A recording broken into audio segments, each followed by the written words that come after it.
here, and today I am doing a video response or VR to Mags Black, I believe.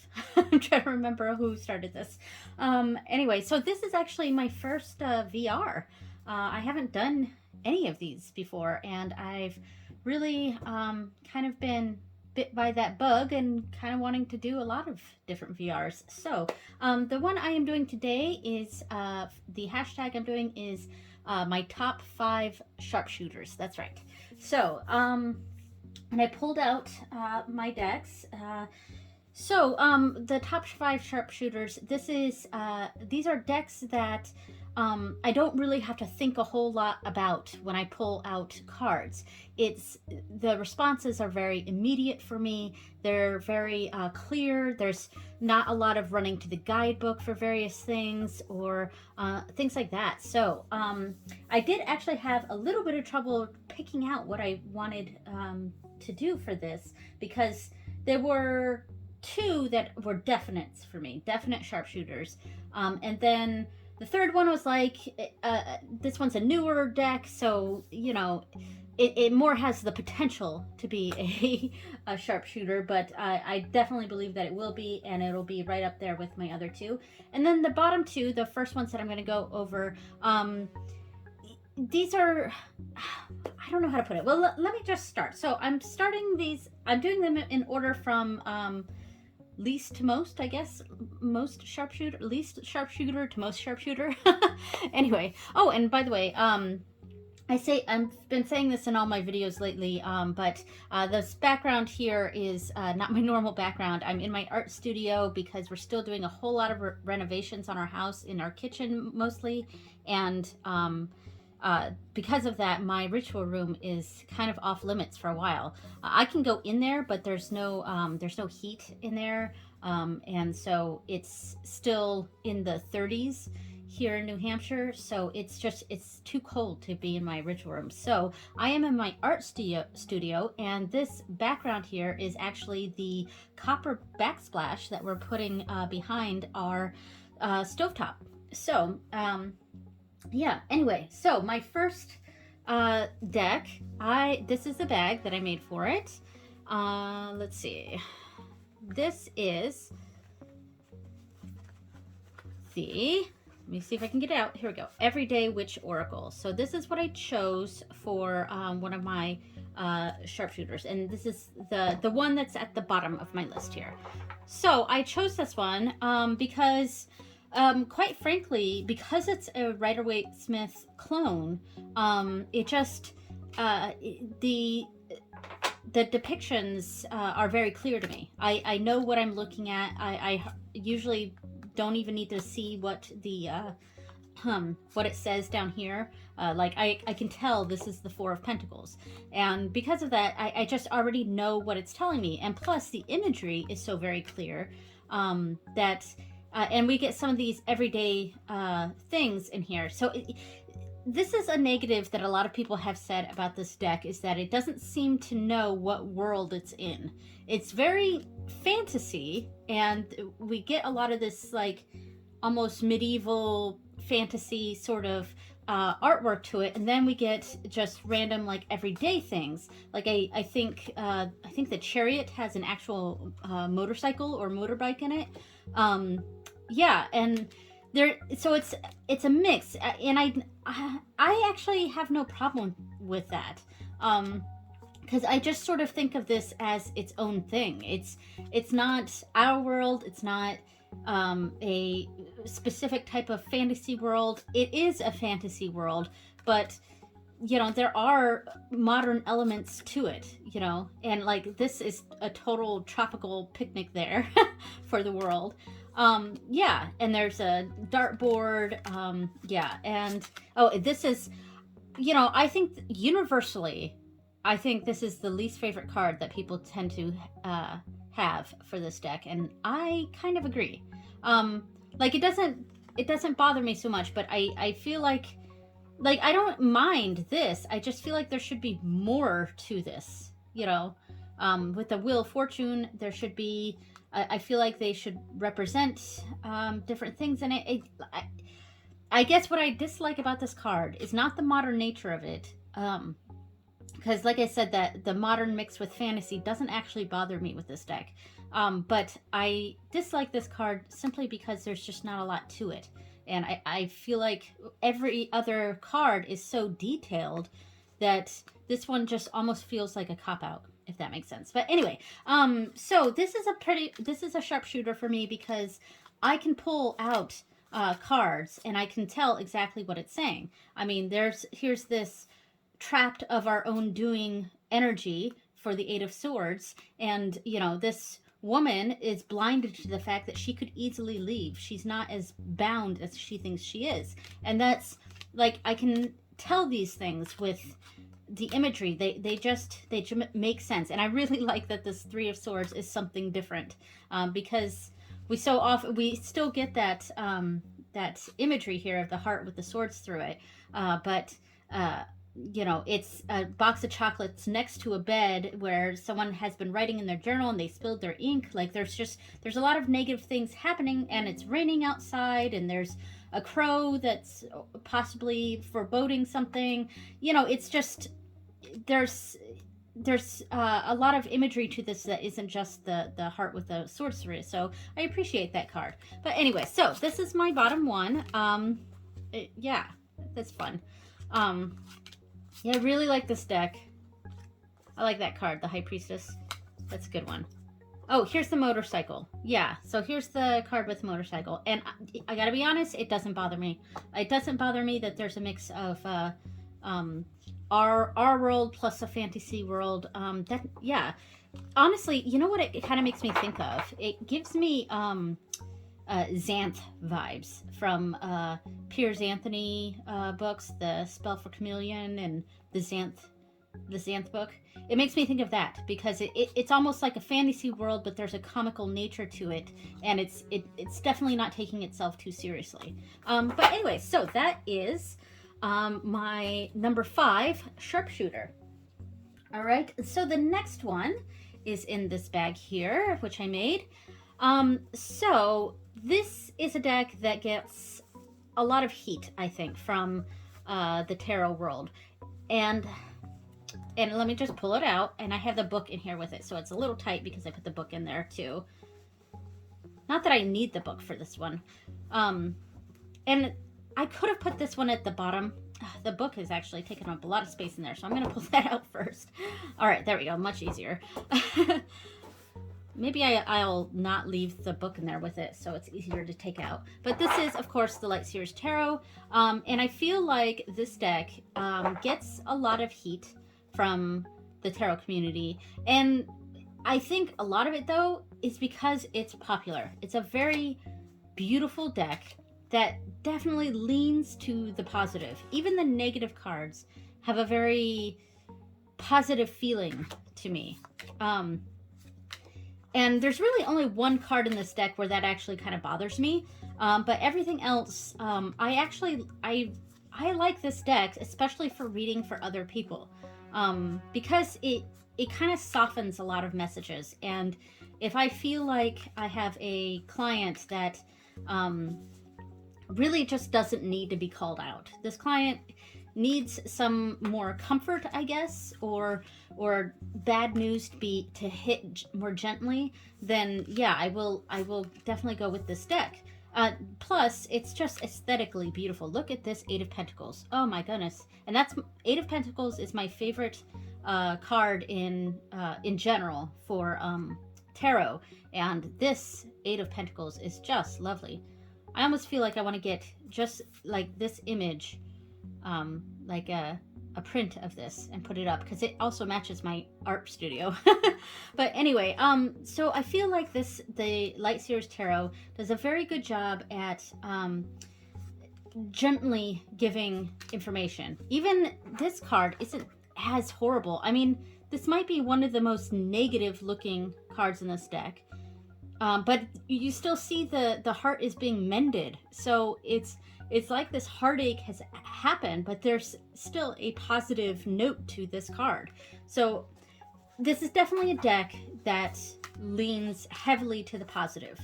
but it does give a very, it does a very good job, just being a sharpshooter and just giving the, like, giving the answers basically. And yeah, and I do like the light bulbs here with the Page of Swords, like these ideas. I like little nods like that to really help you understand the meaning of each card. Now let me see if I can find that one card, the one that I don't like. The Devil card's nice, though I don't know. I like this card because it's just aesthetically beautiful, and of course this person is very attractive, and there's that temptation element here. So we get what this card is telling us. Yeah, and we get what it's telling us, but I feel like I don't know. I feel like something's missing from this card, and I can't quite put my finger on it. But there's just something missing there. But that's not the card that I actually dislike. This is the card that I dislike, the Ten of Swords. This does not give me Ten of Swords energy. And Ten of Swords is one of the most... I hesitate to use words like negative or positive, but in general, the Ten of Swords has a more negative connotation to it, or something, the end of something is happening. And I feel like this is a little too artsy for that. Like, I feel like if they're trying to represent this in this card, I'm not really getting it. And I can't really explain why. I feel like this is one of the cards that went a little too positive for the interpretation. But anyway, so that's really the only card I have a strong issue with in this deck. It is a very, very positive feeling deck. And it definitely leans towards the positive. If you want a message just softly given to you, I think this is a very good deck for that. Plus, it's just very pretty to look at. The artwork is amazing. All right, so my next one. And this next one is more of a potential to be a sharpshooter because it is the newest to my collection. So I have not had this deck for very long. It was in my most recent haul video.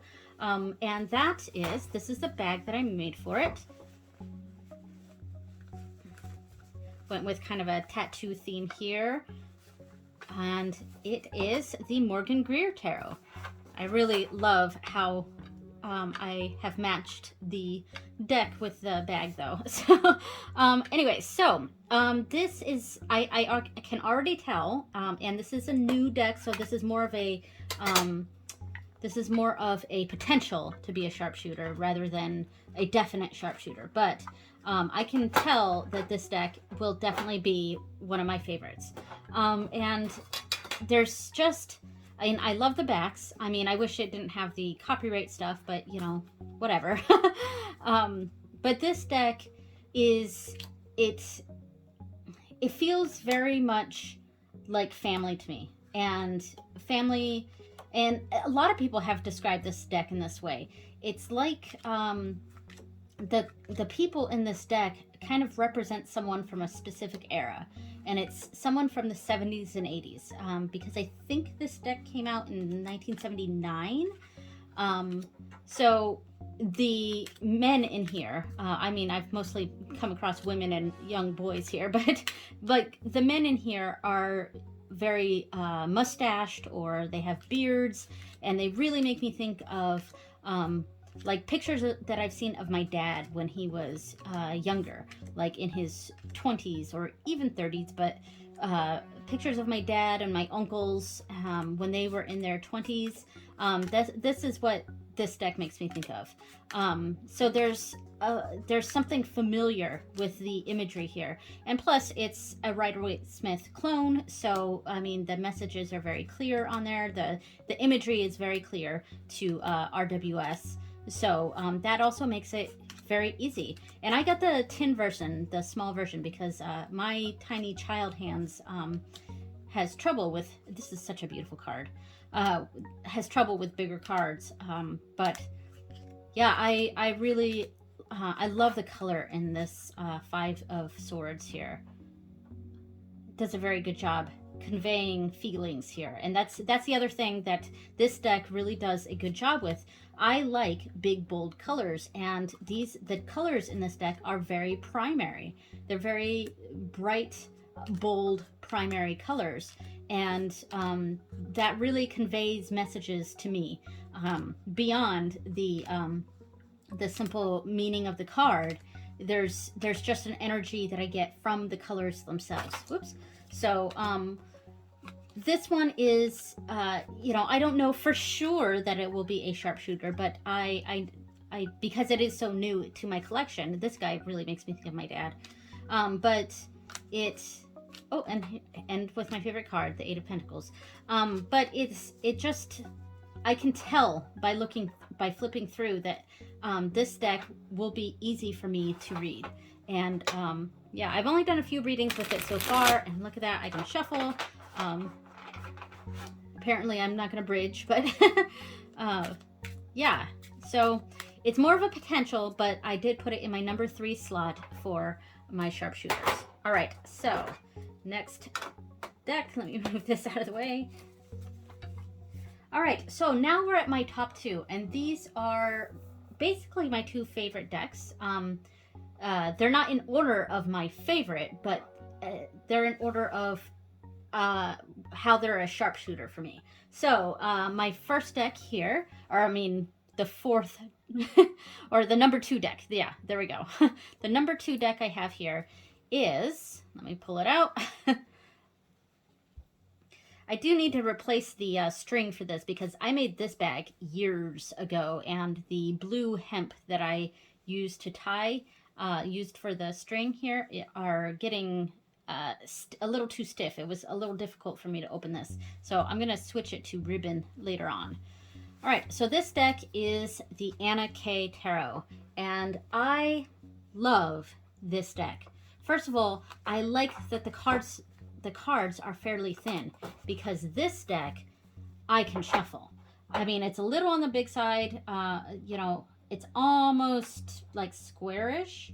There, card was sticking a little bit there, but like I can do that, and I can bridge them just fine. I love the thinner cardstock. It's just easy for me to shuffle.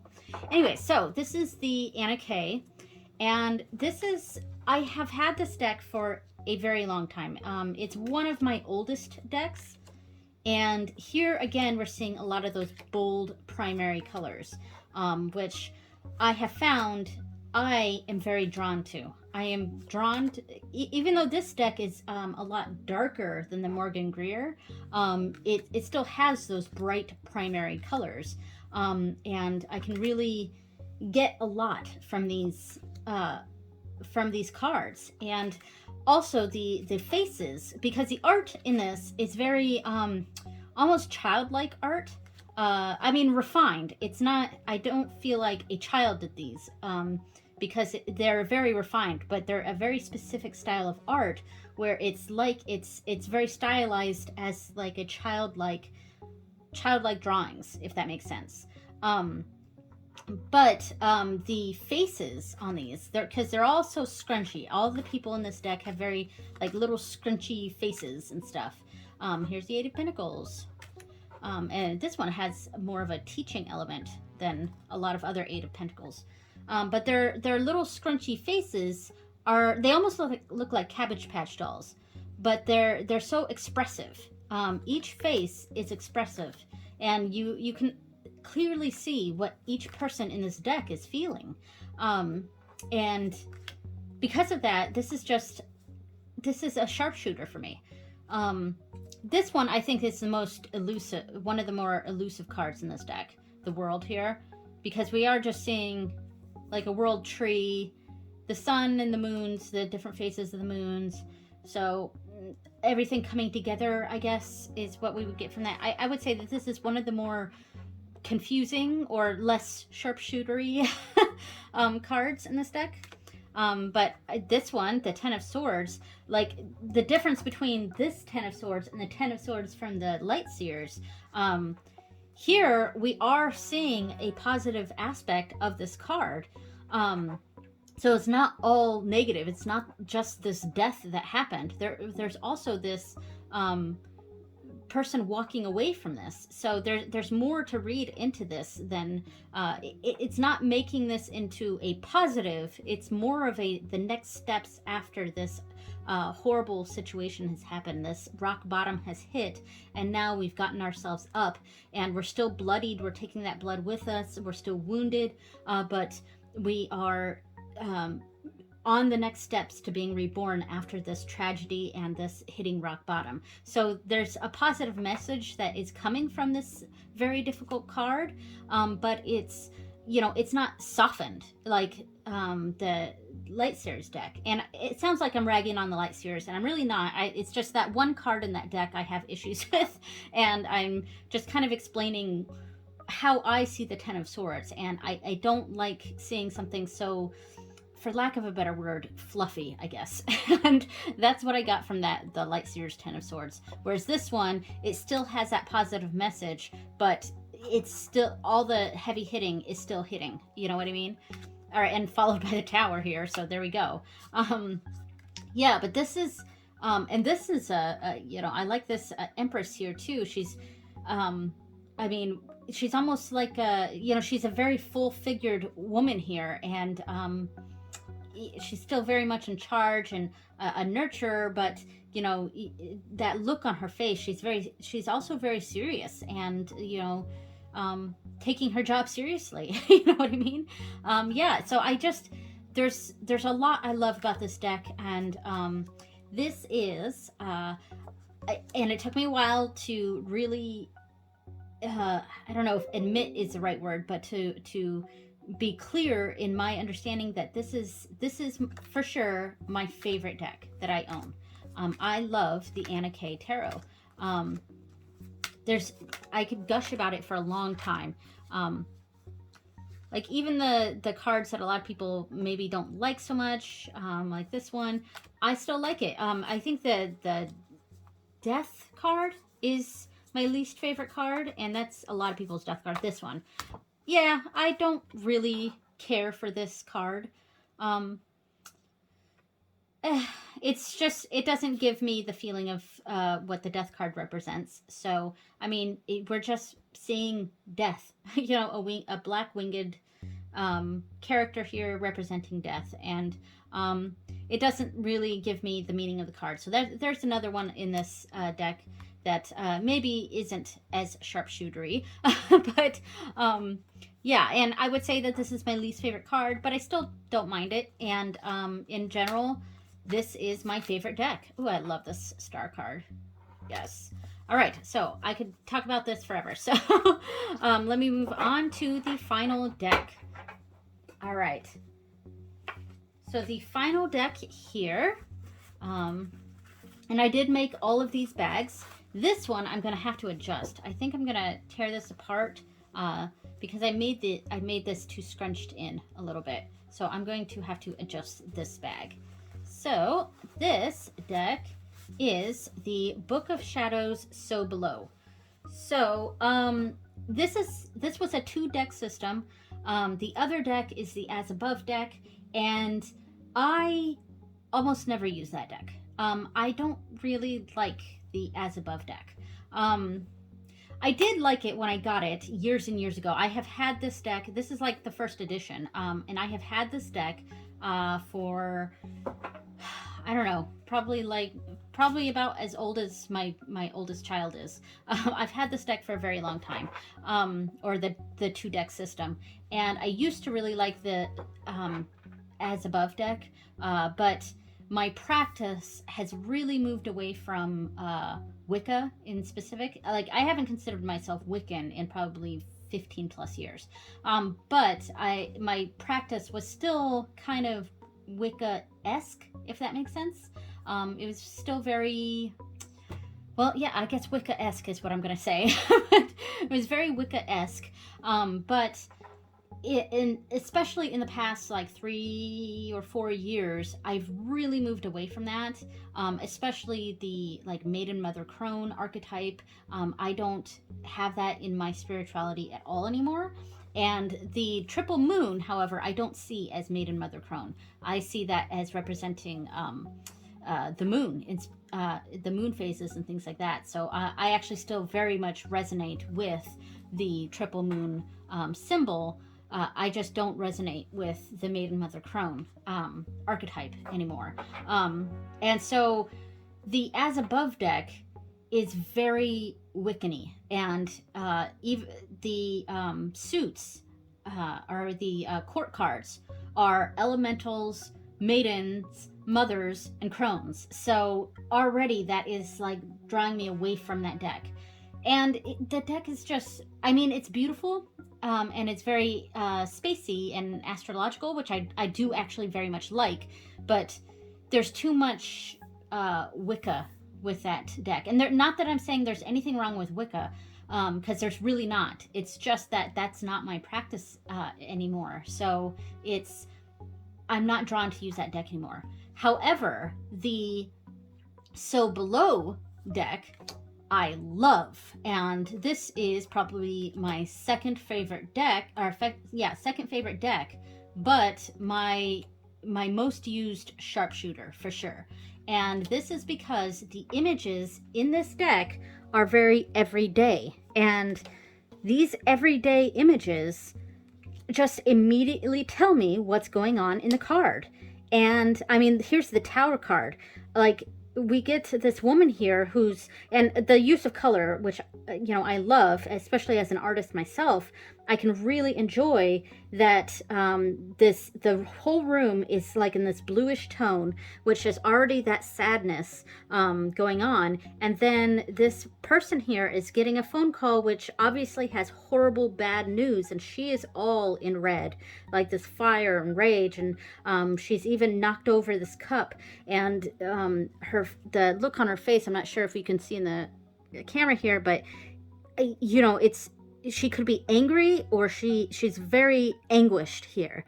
And because it's such everyday imagery, it really, really helps me with everyday situations. Like, here's the devil here, with this giant sundae, ice cream sundae, and more ice cream over here, and more desserts over here. So it's definitely leaning heavily into that temptation and overindulgence of the devil, and being tied to this. And then there's like these splatters of here, the watercolor splatters that almost seem like blood, like these are bad choices that are being made here.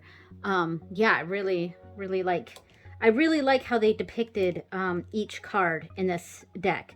It just, excuse me, but I was just thinking about one of the readings I did with this deck, probably about a year or so ago. Like, I had an argument with my husband, and we don't have arguments very often, but this was kind of a big argument, and it blew over, but not that I think I'm always right, because I'm really not. But in this situation, I was right. and he knew that too. And, we just came to, like, we talked it out, and came to an understanding, and, there were apologies made, and yada, yada. But, my feelings were still very high after that argument. And I just pulled some cards, and it, like, the reading I got was so spot on to how I was feeling. I cannot explain like how spot on this reading was, and how the images in this deck really hit home. It wasn't this card. What was the card that I got that represented how I felt in that situation? Because it was a lot like this woman at a board meeting. It was this one. It was the Seven of Wands. And like, yes, my feeling was very, fiery here, like the wands. But this is a person who's like telling it like it is, and saying, look, you're wrong. And then that was exactly how I felt at the moment. And it was just like, I could not believe how spot on that reading was. Yeah. So this is definitely like, this is the deck that I go to when I just want some answers about my everyday life. I just, or I just want to see some cards that are expressing how I'm feeling. Like, this deck just does a really good job, and it's firmly rooted in the real world, but there is a little bit of a magic element to it. And that's what I really like, because this deck feels very pagan to me, but modern day pagan. Like, pagan, how we're all like how we are, this is our everyday lives. We're buying houses. We're the pagans of today are not medieval fantasy witches and or from a time long ago. They're from today. And also I like, the diversity of this deck. There's I would say the only place where it's not very diverse is that everyone seems to have pretty much the same body type, I would say. Everyone's fairly thin, probably tall-ish or average height-ish. So I would say that it's not diverse in body types, but there are older people in this deck. Mostly, though, it seems to be geared towards people who are in their probably late 20s to early 40s, I would say, is the target age range here. But there are some older people in here, and there are some younger people in here. And there's not a whole lot of ability diversity. So everyone in here seems to be typically abled. So yeah. But, like, there's quite a bit of racial diversity in this deck, which I appreciate. Yeah. So I think this deck, and like this card here, this is obviously someone from our world.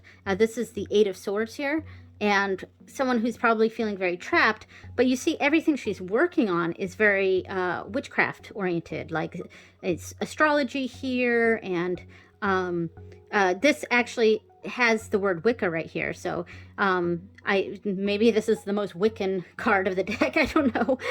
But aside from like that one word Wicca right there and things like that, this deck is actually, I feel like anyone could use it, but it really speaks to witches and pagans of the modern day. To me, it really, it's not overtly Wiccan. But there's a witchy element to it, if that makes sense. But anyway, I absolutely love this deck, and it is my favorite sharpshooter. It's the deck I go to when I need some quick, clear answers. All right, so thank you so much for watching. I'm going to pull these out and see if I can get them all in the camera here. Put them right there. So we got the Sobolo deck, the Anna Kay deck, Morgan Greer, let's see, Light Seers, and Everyday Witch. Those are my top 5 sharpshooters. And the next tag I'm going to do is the follow-on tag to this, which are my top 5 deep divers. So, all right, thank you so much for watching, everyone, and I will see you next time. Bye!